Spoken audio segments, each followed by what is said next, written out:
So we've got to talk about control, right? Because for many of you, trying to control things is in direct conflict and competition with your desire to let go and trust and surrender and allow things to happen, right? So there is this constant push-pull between I'm going to trust the universe. I'm going to work with the life force of this offer. I'm going to allow this. I'm not going to convince. I'm not going to hustle. I'm not going to push and prove anymore.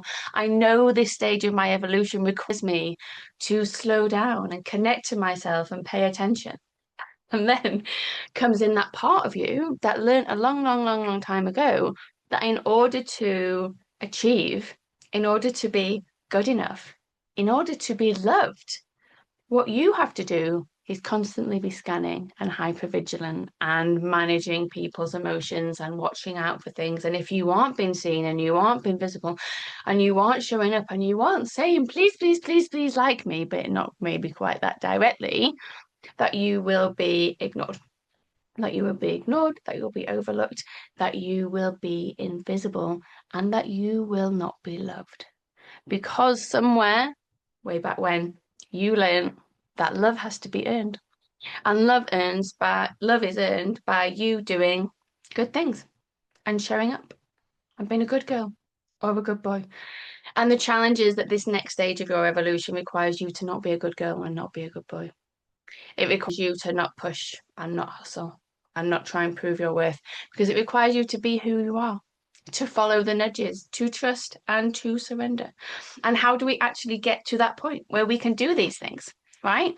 Because if the body doesn't feel safe to trust and surrender and let go, you can tell yourself all day long that you're going to trust and surrender and let go. But then you're gripping so tightly to the controls, to trying to manage everything, to the conditions and the limitations of like, I'm allowed to do this, but only once I've done this. I would love to invest in this, but I can't. I can't until I've achieved this thing over here. I would love to offer this, but I can't because I'm not good enough yet because I'm not there. Here isn't good enough. Need to wait till I get there. Need to keep pushing. Need to keep proving. Can't live. Can't slow down. Can't allow myself to enjoy this incredible life that I have achieved already. And the way that we get to releasing control is to recognize that control is not the thing that keeps us safe. We keep us safe. We build an internal felt sense of safety in our bodies. We build the capacity to feel the emotions, to be with the parts, to look at the things that are sneakily under the surface, doing battle constantly with like, I'm going to trust and surrender and enjoy my life and relax and let go. And everything must still be controlled and managed because this is how we manage our anxiety. This is how we stay loved. This is how we stay safe. Right. And for so many conscious leaders, there is this great, great, great pull now. You know, you are in the season of letting go and trusting and allowing and working with the universe and knowing and remembering that you are a divine being, that you are consciousness, you are part of source. And that actually, if you could just surrender and let go and allow the universe, the world, God, whoever, right, whoever your version of it looks like, because it's all the same, it's all consciousness, right? Everything that you need, life will offer you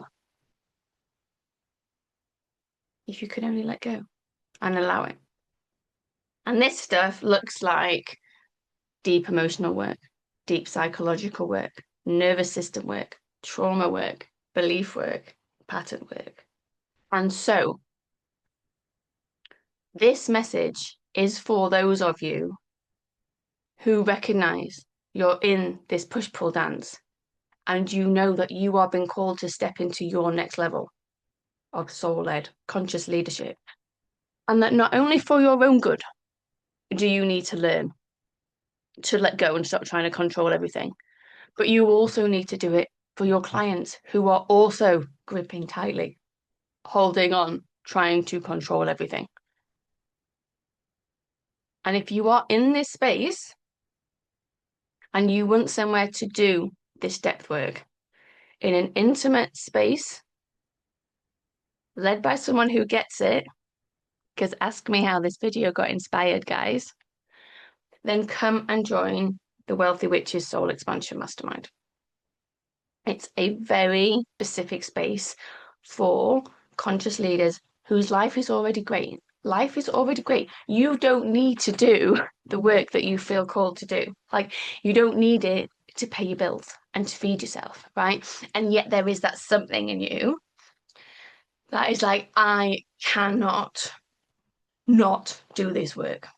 I have to do this work because there is a mission that wants to come through me that is bigger than me. But in order for me to bring that mission through, I need to allow and trust and surrender. And I understand that there are things in my mindset, in my psyche, in my nervous system, stored in my body right now that are making that uncomfortable / impossible. Right? Wealthy Witches Soul Expansion Mastermind is the place where you do this work. It's where you learn to live and love your incredible life, to recognize that we don't need to get there because you're already here. And here is pretty awesome, right? And so if this is calling you, doors are open. Come and speak to me. Spaces are capped at 10. This is a 5-month space. Come say hi if you want in. And let's loosen that